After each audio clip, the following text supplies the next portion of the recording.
Good morning, everybody. I'm Katie Phillips, and I'm the founder of the School of Self-Love. I'm a transformational and intuitive coach, and it's my absolute pleasure to join you for day 4. Can't believe we're at day 4 of the My Menopause Interview series. I can't believe how much energy I have, considering how many people and how many hours I put into interviewing this week. I'm just receiving so much from every conversation I'm having. I was just saying, I'm about to interview Liz Almond. Hello, Liz.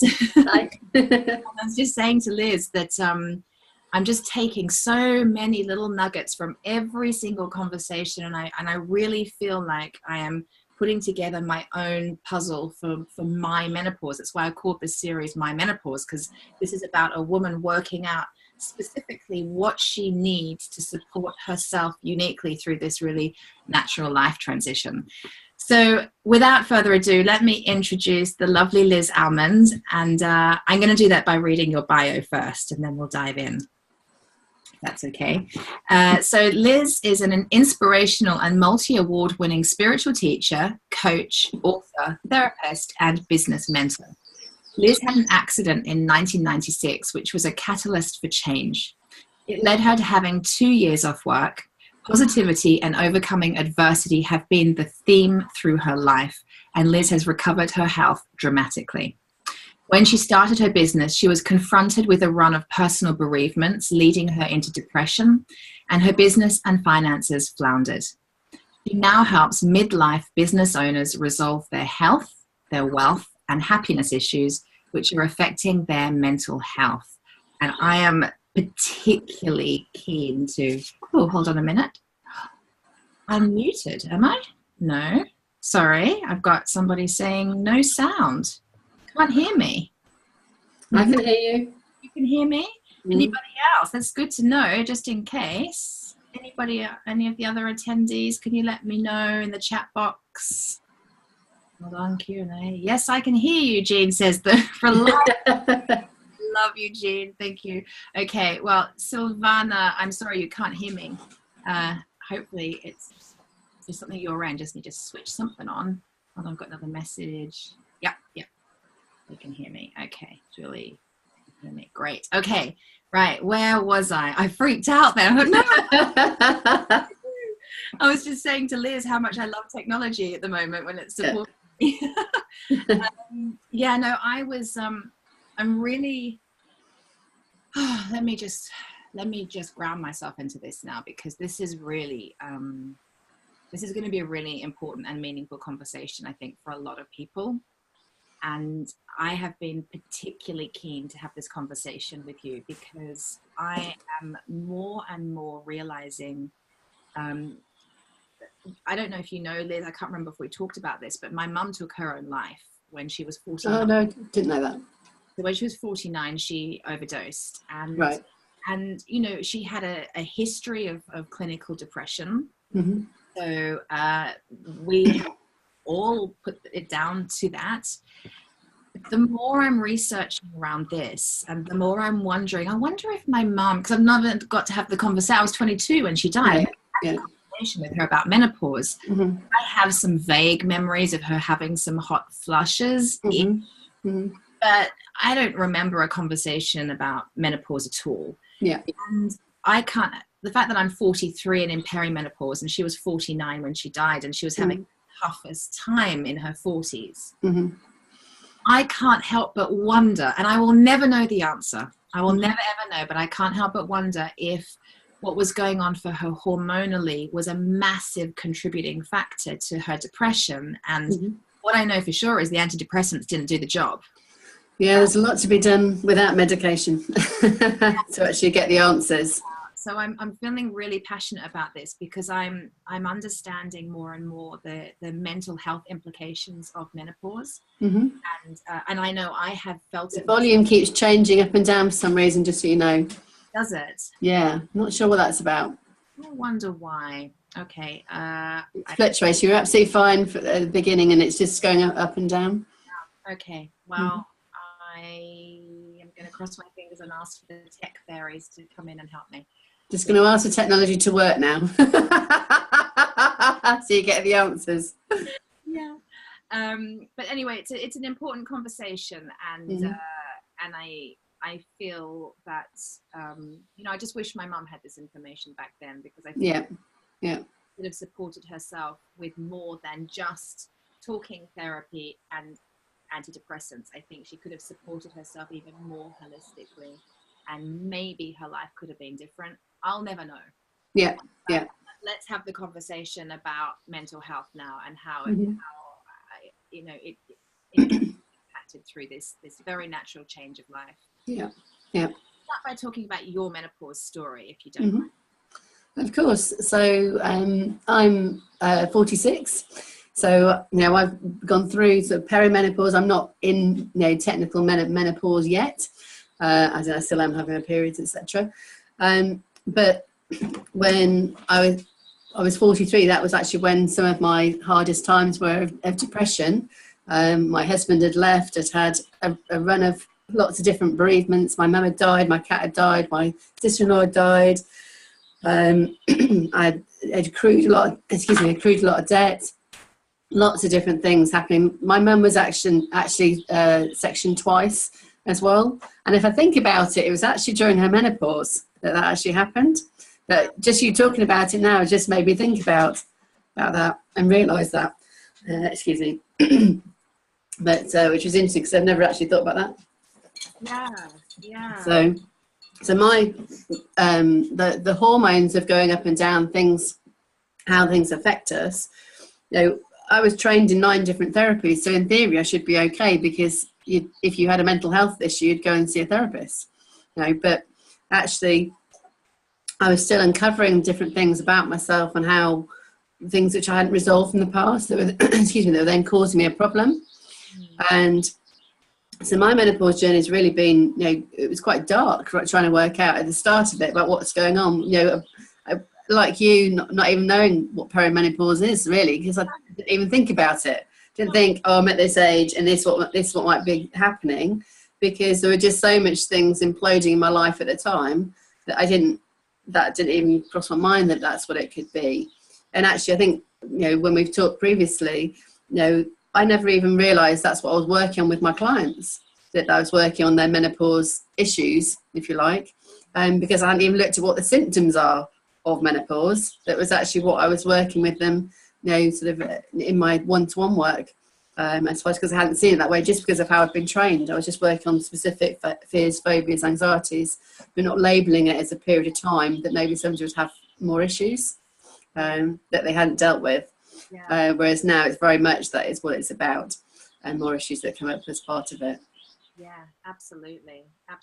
So when we were speaking the other day, you talked a lot about how you believe menopause was an opportunity for healing the past. Yeah. So can you speak to, because I'm really... Of course, okay. Yeah, so I talk about it in my book, Are You Worth It? Where you really need to understand your past about what's gone on. So when somebody works with me on a one-to-one basis, they actually write down their life history for them to be able to look at positive and negative events, because actually there's patterns there, there's patterns of behaviour that if we're repeating and we're not dealing with it, actually that will then start causing us a problem in the here and now. And especially it starts presenting itself within the menopause time. So, for example, if you are not fulfilled in life, you don't know what your life purpose is, it will start biting you on the bum going, well, actually, what is your purpose? And you start thinking, well, I haven't got as many years left. What is my purpose? And trying to find that. And then if you can't find it, that can drive you mad, because you can't work out what you're meant to be doing. But it's also things like if you're not looking after yourself, obviously you've got the school of self-love. If you're... So you're deliberately not eating well, for example, or you're deliberately sabotaging yourself in a particular way, those are all signs that it's a problem. If you're manifesting illness for some reason, so it could be coming out as cancer, it could be coming out as fibromyalgia, it could be coming out as ME, all different illness. The illness that's showing in the body is actually things you've not resolved, things that you've not been listening to. So where you want your mind to be is in the present.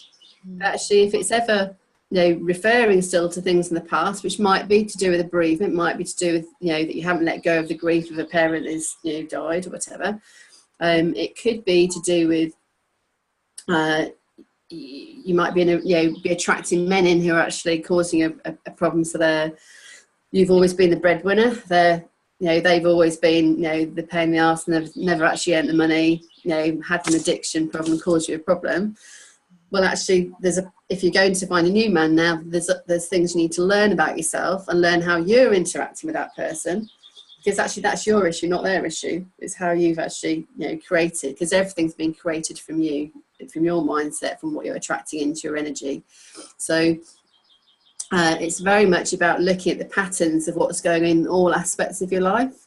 So within the menopause, you want to be visioning for where you're going forward, so using a vision board, understanding, creating your life how you want it to be, but you also need to have an awareness of all different aspects of your life, whether that's relationships at home, relationships in business, relationships with family, health, but all different aspects of health, your spiritual health, your mental health, emotional health, physical health, and how that interacts, and how are your behaviours in all of those different areas.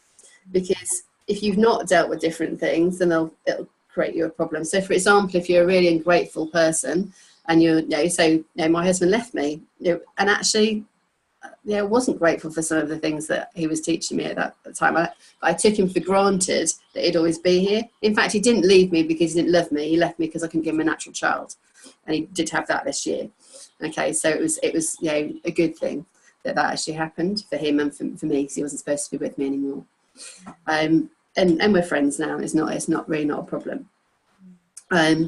But it's very much about understanding what is going on for you at that time and creating what you want to go forward. But if you're stuck in any way, which often women in menopause are stuck, they're fearful. What happens is the older we get, the more fearful we tend to get, because if we haven't dealt with the fears in the past,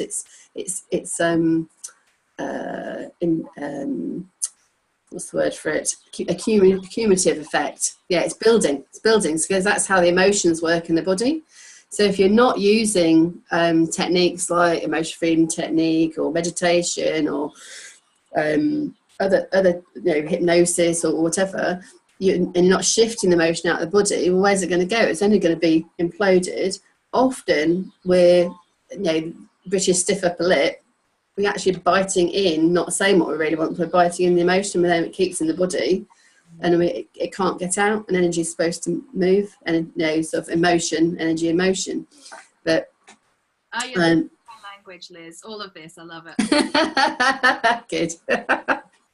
So it's very much about understanding what patterns you're in. So it's different. The way that I work is a very different model to go and see a counsellor. If somebody's traumatised, I wouldn't work with them in the patterning model first of all.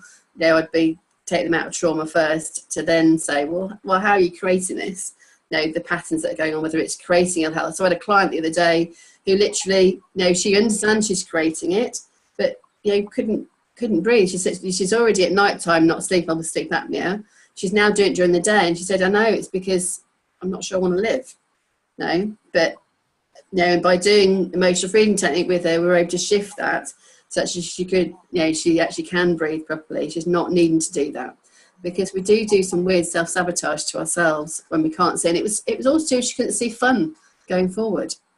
The EFT, emotional freedom technique, helped a lot back when I suffered a lot of anxiety. That's part of my story. Yeah.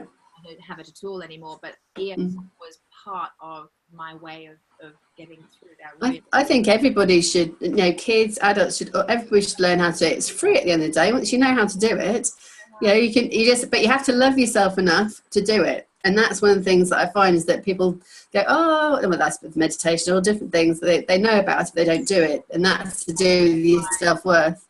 Do it once. Say it again, sorry?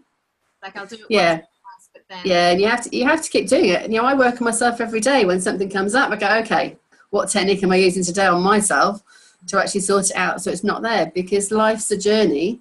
So even though I've spent £40,000 on my training and done 9 therapies at a high level, so I've very evolved as a person, there's still stuff comes up every day, because we're like an onion. There's layers of different things that are coming up.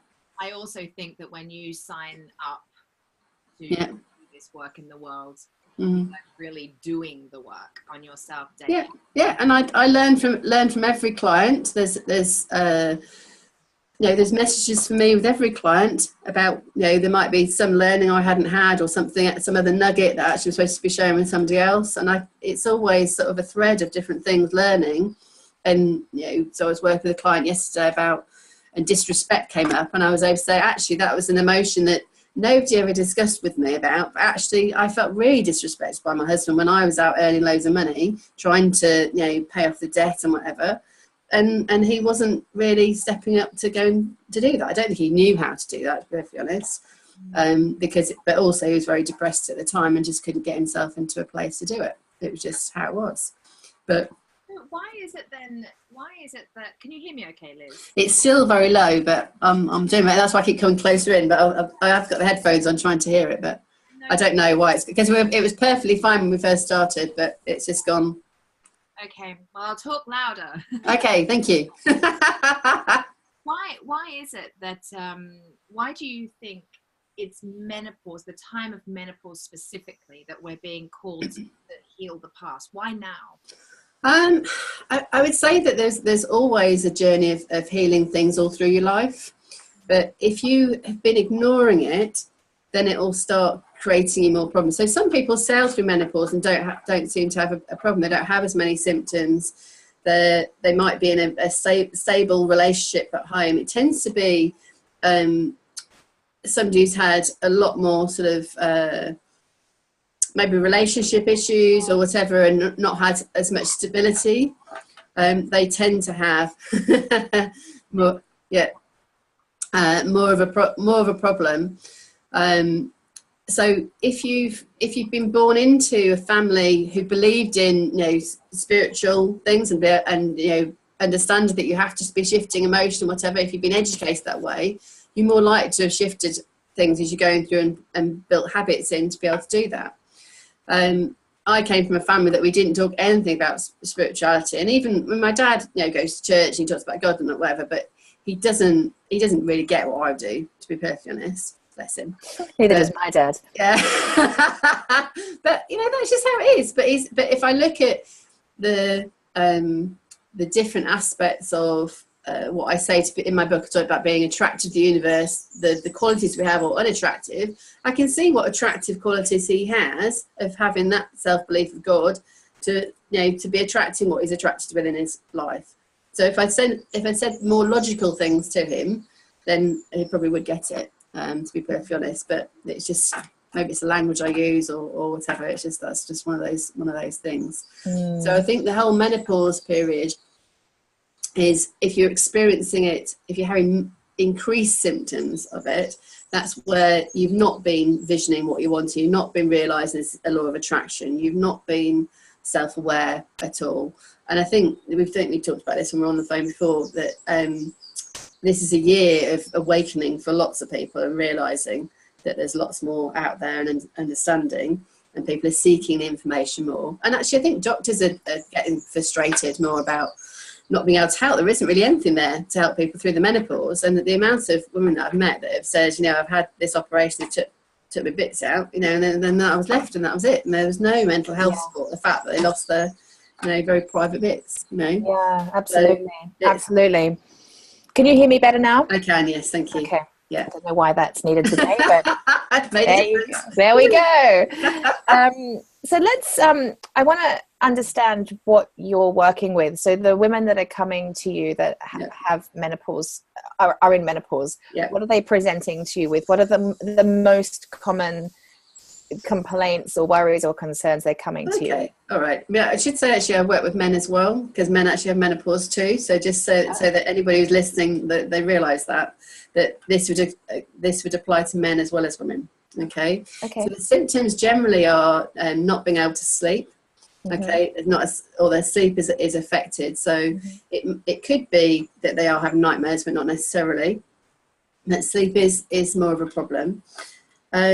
It can be things like heightened anxiety.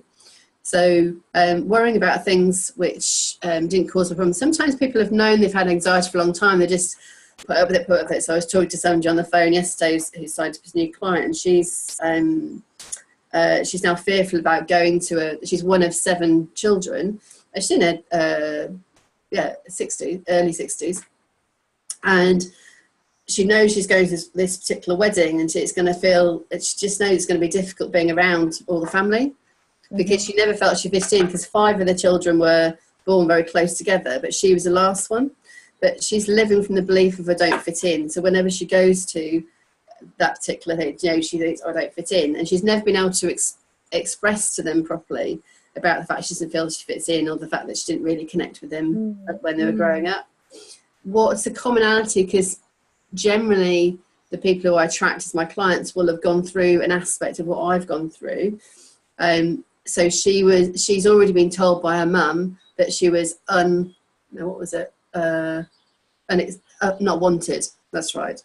She wasn't wanted. Now, I was an unplanned and unexpected twin. Okay, so I wasn't wanted. My sister was, but I wasn't. That's how I took it on board. It's the meaning that you gave it. The meaning I gave it, yeah. And that isn't how my mum meant it at all, but that's how I took it on board. So the symptom, the anxiety of how she was, sort of growing up with her siblings, she's never dealt properly with actually communicating with them properly about how she's felt about things, how she didn't feel she could relate to them, and that's to do with her belief system and how she wants to. She says she puts on a brave face when she's with them, but finds it quite a struggle. So it's like, so she wants that anxiety of not always having it. She doesn't want to have that anxiety every time she's meeting people.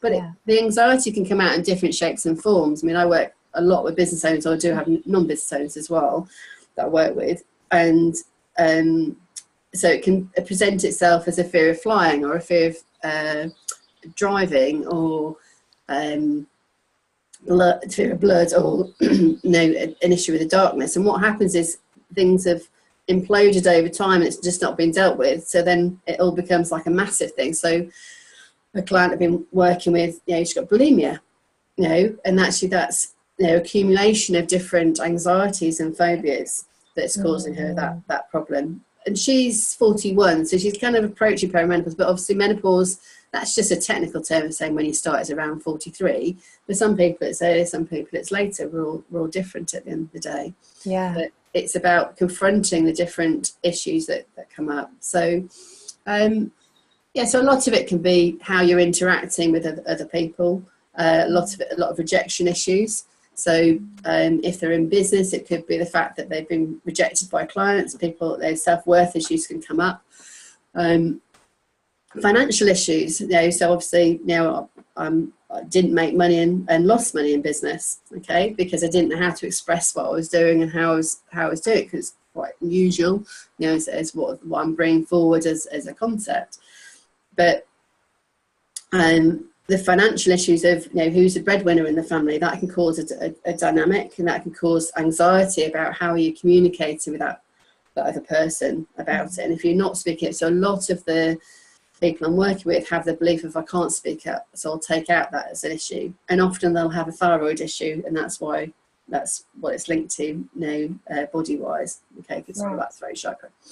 It depends. Everybody's different as to how I'm working with them, but generally it'll be how that person's interacting. So the client I saw yesterday, I saw at home because she's doesn't drive, so to be able to work with her, but eventually I wanted to be driving and getting out there, and because some of my clients do drive, but they've lost their vision, and actually that's to do with they're not visioning properly about what they want for the future. So I'm working on their eyesight about, well, why can't you? What is your vision? Why don't you like what you see? Or what don't you want to look at? What don't you actually want to look at? What don't you want to look at? It's like, if you don't want to look at, so they deal. And a lot of it, so a lot of my clients they might be gambling or drinking too much, or smoking too much, or doing all of those things, or having smoking, multiple addictions, that because they've not dealt with the emotional side. I'm very, very empathic, and I generally am attracting an empathic audience to actually learn how to understand, dealing with that. So they may be taking on board somebody else's pain as well. So that might be a behaviour that I have to change. And often somebody with ME, fibromyalgia, chronic pain syndrome is generally somebody who's meant to be a healer in some way. There's modalities like that, but they're not fulfilled in what they're doing at the moment. So when they're in depression, they're trying to work out, who are they? But their identity becomes their pain because they don't have anything else to talk about. So when I had chronic pain syndrome 20 years ago, pain was my identity. I was predicted not, to only have 70% of my function for life. That's what the NHS said. But it's and not one person worked on my head. Not one person. I had 6 counselling sessions that I asked for that I thought were a waste of time, being honest, at the time, because that's who I was as a person. I wouldn't say counselling is a waste of time now, but I think there's some quicker methods that can be used. But it was very much about, I had way over 100 appointments just with my GP. That's not including all the orthopaedic surgeons, pain consultants, physios, whatever, probably near on 150, 200 appointments. You think how the cost of that, and not one person even mentioned to me it could be something I was thinking about. Yeah. So it's only when I've gone on the journey to try and relieve the pain myself, and thankfully for me, my sister's godmother is actually she was a healer, but she's a GP, but she has actually still got ME. She's in her 80s now, but she's an academic and doesn't, she's done work on herself trying to get herself better, but I think there was still a way to go with it, bless her. But she introduced me to holistic therapy. She introduced me to healers and working on me, and an osteopath who worked on me.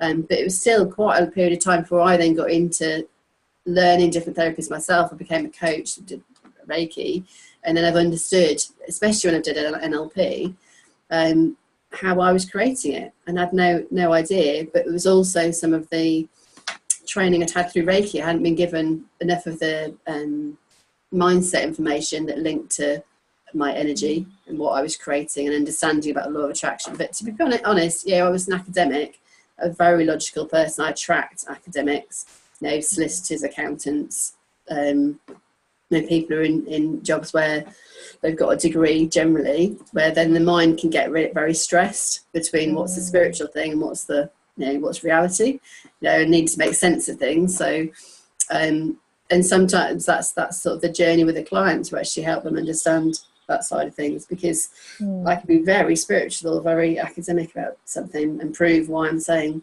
various things on it. So this is really interesting. With regards specifically to anxiety and depression and that happening in menopause, I'm understanding from our conversation that anxiety and depression can result from perhaps years of a build-up and accumulation of unhealed pieces in your life. But could it also be, and is there something around the hormonal shifts and what's happening in our bodies that is contributing to the anxiety and depression as well? What do you think? I think I look very holistically at it, so I don't really look at hormones from a medical point of view. In my book I talk about pay attention more to the full moon and the new moon, that we are guided by the solar system and the lunar system, whether we like it or not. We are, and some people are more sensitive to it or not. I'm very sensitive to the moon. I'm Cancerian, and so I deliberately on a full moon will let go of any negative thinking. But on a full moon, a new moon, I'll set new intentions. But also around those times, I'll be cleaning, decluttering, sorting out my house, sorting out my garden, sorting out my car, sorting out my allotment, to make sure that it actually feels good. Okay. Now that's the energetic way of actually sorting out different things that are going on for me. But the hormonal thing can be where you get a whoosh of emotion that comes through you. Now you could say that's a hormonal thing. You could say it's how you're linking into the solar system, or things which are going on energetically as well. Now I can't prove either way which way it is. So because I'm not medically trained, I wouldn't talk about hormones with somebody in particular. But we go up and down. But if you listen to somebody's language, then get wound up about something. And I say, how about trying to be wound down? So they're not actually, because that's the emotion of anger going out, or or if they're getting anxious. So I'll give you a perfect example. I went to Spain two years ago, and hadn't realised I'd got an anxiety about using my phone when I got out there. It was when I didn't have any money at all, okay, 2 years ago. And so I'd got enough for the flight. I think I had 30 quid when I was going to be there. I hadn't got enough to fly back home, no credit card, no anything, okay. So the only thing I've been thinking about on the plane was making sure that I could get in touch with the people I was dog sitting for. I'd only messaged them via Facebook. I'd never had a telephone call with them. I was meeting strangers who were friends of friends when I got there. And when I got to Alicante airport, I had messaged them to say we're going to be half an hour late because we're on the tarmac for half an hour. So then they left late and they weren't there. And the picture of the lady was different to what was on Facebook. So she wasn't there. And that initial, I went, whoosh, an initial whoosh of anxiety of, oh my God, I'm in a foreign country, don't know how to deal with this. Which you could say was a hormonal thing, or was that an anxiety thing? Whatever it is, that's how we can suddenly get ourselves into a particular state. Because I would have been, sort of perimenopause a lot of the time when it sort of happened. Of I'm not going to be able to cope with this. And it's like, no, what would I tell a client? Of course I can cope with this. Okay. I hadn't even thought about it. I hadn't been out of the country for years. So of course OT wouldn't have put my phone on to work to be able to, because my phone didn't work when I was there. Oh God. And actually they turned up 10 minutes later and it was absolutely fine. And I had a great time with them. But what happens is we can get those rushes of emotion when, from an empathic point of view, we feel something in somebody else as well. So there's various people that I know around me who do that when they see something on TV and this is men and women, okay. It's like it's like a rush of something. You can't. Is it hormones or not? I don't know. It could be, or it might not be. But then it's men and women. Okay, because at the moment I'm thinking of a man who does that. Why do you think men go through menopause? What's that about? You said earlier. Exactly the same as what women are going through. That they haven't got a vision for where they're going. But it's not exactly the same because they don't have periods. Okay, yeah, they don't have periods, but they have the whole issue of what is my life purpose? What is, am I fulfilled in my life? Have I got love in my life? Am I, when they'll think the same way as us of that, it's 50, have I got as many years left on the other side? So it's their midlife crisis, what we talk about. Exactly the same thing, but it's called andropause is the actual technical term. It has a term. It does have a term, it does have a term. It's a something. Okay, and if you look it up, I think on the NHS Direct or whatever, it's definitely there with symptoms which are very similar to the female symptoms of menopause. And not being able to sleep, heightened anxiety, depression, dealing with things. Because if they've not been dealing with grief that's happened, so from different bereavements, whatever, that's building up. If they've not been able to deal with their own insecurities or whatever, then that's just will then be presenting itself at this time of life. Yeah. So it's very much about when you are a learner of your life. So in my book, I've got a love game, and I'm talking about being a learner in your life and learning about different things. But if you are a blamer, are you being too stubborn? So the stubbornness is about, often we can get very rigid because we're comfortable in what we're doing. Men and women do this. So but actually energy is supposed to flow. It's not supposed to. So if we have too many black and white thoughts, we're stopping that energy from being, no, I can't do it. No, I can't do it. It's not going to happen. So we get stuck. We go, I can't do it. And that's kind of what I'm doing when I work with people, to unstick them and go, no, you can do it. You might have to think about it this way, or this way to plan for it, but it might not be the way you thought it was going to be. But some individuals can be very, very stubborn, and it's like I'm not shifting from my belief. This is how it is, and they'll railroad through a particular thing. But that might cause them a problem, that they're going to be 84 men commit suicide every week because of their black and white thinking. Okay? Wow. In the UK. In the UK, yeah, they can't see another point of view on it. It's so. If they can't get the result, then that's that. But what is good is that men are starting to talk about it more. There is more help out there trying to support men through that journey. But it's about understanding it. Whereas women, we talk about our emotions a lot more than men do. So it's kind of making sure that it is understood there is a male menopause. They are going through issues. They might not talk about it, they might not how to, they often don't know how to express about emotions, to understand what an emotion is. Yeah. When I've taught mindfulness meditation for men, it was an International Men's Day, that's why I happened to do it. I personally at the time hadn't had the realization they struggled so much. I asked them what's an emotion, so I could list them on the board. It was an education class, and it was like they could get anger, and I can't remember what the other one they got one other. It's an interesting conversation about being able to name emotions. I've worked with a lot of women myself who can't actually name their emotions, and I know I personally have had to learn how to name them, and by giving them a name and then being able to honor that emotion and express it. Well, it all links to your behavior, because if you're in a particular situation where you're so you go into a network event, you're trying to have a conversation with somebody, but they seem to ignore you, and you think, oh, that doesn't feel good, don't like the fact. And you might feel rejection as part of that, and then you start thinking, well, why do they not want to talk to me? What's wrong with me? Am I not good enough about something? And you start a dialogue about it, but you've just added, that emotion of rejection into your body again by even thinking it. So if you had like I had a pattern of rejection towards my mum, every time I felt rejected in different situations, there was a problem. I still get triggered by my twin sister. Love her to pieces, but she's a doctor, a GP, so she's coming from medical, and I'm Mrs. Holistic. So we do clash about terminology on things all the time. And I go, well, what's that about? There's something about, she's trying to help me, and I'm trying to understand what her point of view is, and she's trying to understand my point of view, and we're trying to get like an even mix. But if there'll be an emotion as part of that, then I need to go away and work on that and think, well, why is that causing me a negative? Why was there a problem? No, it is about going back and healing the original wound, isn't it? That's showing up in our adult life. But it's about understanding that in the body, you only, and to have the best life possible, you only want the positive emotions, love, joy, happiness, contentment, etc.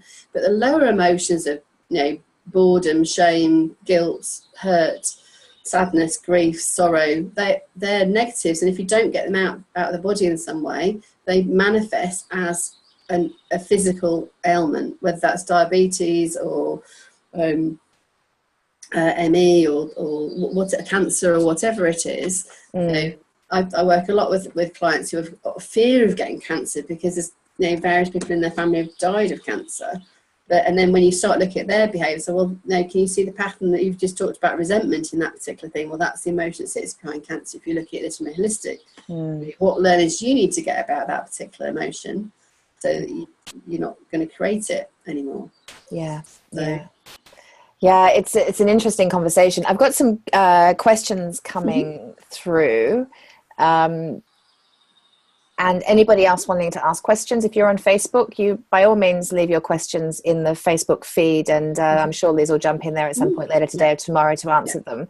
But we won't be answering them live on this call. But if you are here in Zoom, you can ask questions. And there are a couple of questions there, and I've got a couple more quick ones I want to ask you.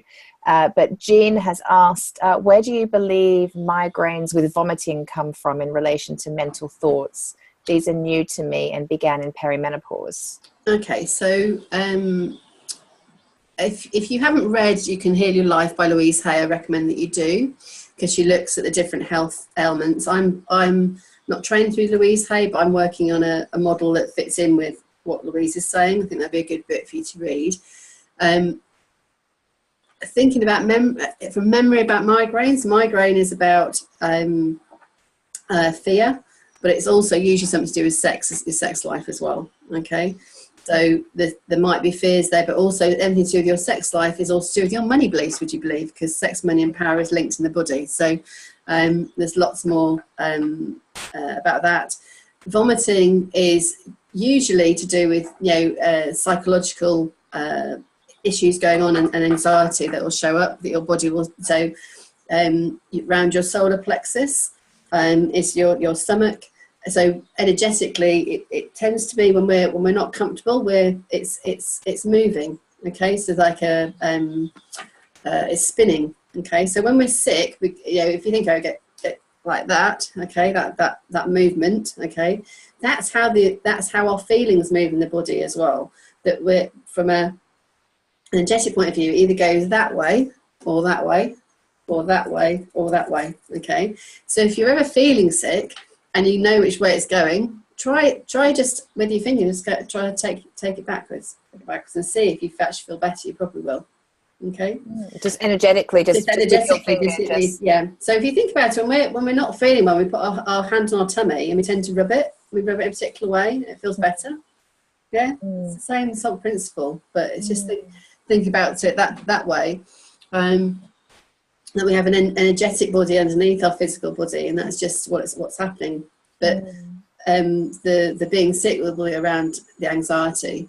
And and even my twin sister agrees with that, about that. Actually, it's much more, if she knows somebody's presenting with sort of sickness, diarrhea, she'll be asking more questions about what's going on at home. Yes. Find out about the anxiety that's going on. Interesting. Yeah. She's also asked, any idea why hot flushes are followed by cold chills? I seem to go from one extreme to another. Not in particular. I haven't noticed that. I mean, that might just be. Sometimes from an energetic point of view, you can feel very, very cold. What you're sensing around you, I don't have an answer for that. Sorry. No worries. What do I want to ask you? How can we support our mental health during this time? I mean, I feel like you've kind of answered. I feel like we need to address our issues from the past, don't we? Yeah, we do. But yeah, what natural methods or techniques do you share with clients for helping their anxiety? So as I said before, I'd share with everybody House to Emotional Freedom Technique, and there's a video of me doing that on my website, because it's working on your thought process and your energy at the same time. So that.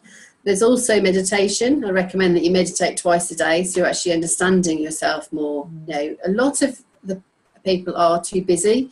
They're doing too much, and they're doing rather than being. So a lot of it is about, well, what can you use to switch your mind off? Meditation is one of the sure ways to be able to do that. It's also about using techniques like breathing, for example, that breathing in positivity in through your nose, negativity out through your mouth. Just taking time for yourself, actually just doing that breathing, you'll find that it's better. It's also about getting out into nature more.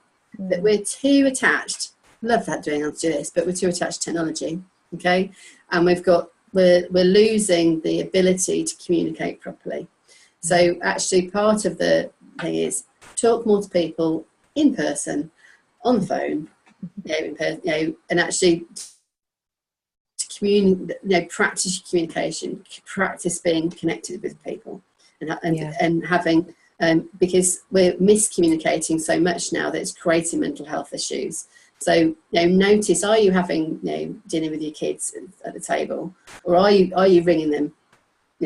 So my dad, for example, go, you've not rung me for 6 weeks. I go, you haven't rung me for 6 weeks either. No, because it's sort of, it can be it's about empowering a conversation with two. Yeah, okay. If he's chosen that he doesn't want to be on technology at all, good for him. But if I remember that I want to ring him at or send him a message at midnight, he won't even do a text message. So it's sort of, he can't. When I've remembered to try and show that I love him, I can forget. So I have to sort of diarise it to make sure that I do it. And it's not that I don't love him. Just that I lead a very busy life. Now he can act from unlovable because I haven't done it, and he is my parent, obviously, and I'll play it back and go, actually, no, that's you could be in touch with me too, because it's about a two-way communication between us, and that's the key thing, is about how you communicate with somebody else. How a lot of this is about how can you help other people, how can you pay it forward with your knowledge about what you've learned. That massively helps your mental health, because when you're grateful, practicing gratitude, not just say all 3 things I'm grateful for today. What you're grateful for, appreciate the fact you woke up today, appreciate the fact that you can breathe, the fact you can smell, the fact you can hear. Every time you pay money, saying thank you, but you also thank you, spiritually as well. The fact that you're that you're grateful for that nature's out there, the sun's shining today. But I say thank you at least 1,000 times a day. And that actually will raise your vibration by doing that. You can walk and walk and say thank you, and raise your vibration as well. That's free. I do that a lot. I do too. But it also switches your head off as well, because you're not thinking about what's your to-do list and all that sort of stuff. Yeah, you just get into that sort of zone. You into that gratitude. You want an attitude of gratitude, success, and positivity. That's what you want to have peace. It's about perseverance and persisting with something, what's right for you. It's about understanding your emotional health. It's about your attitude of gratitude, success, and positivity. It's about being calm, but knowing that you are always in control, because everything comes from you and it's projection. And evolving into who you're meant to be. And that's part of the menopause, about who you're evolving into, who you're meant to be.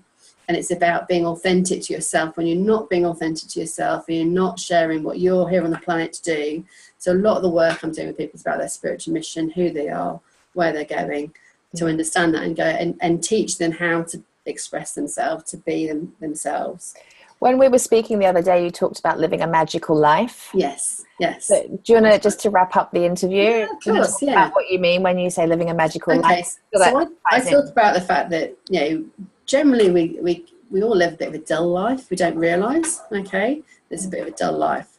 And actually, when I had chronic pain syndrome, this only got sorted probably about 5 years ago, I was living a monotone life and I didn't know it. I thought I was living a happy life. And I was married then, and I thought I was happy.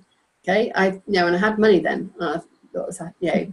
But I didn't realise there was a deeper sense of joy and happiness that I could have. And actually, that was on EFT training that came out as an issue, and I had no idea.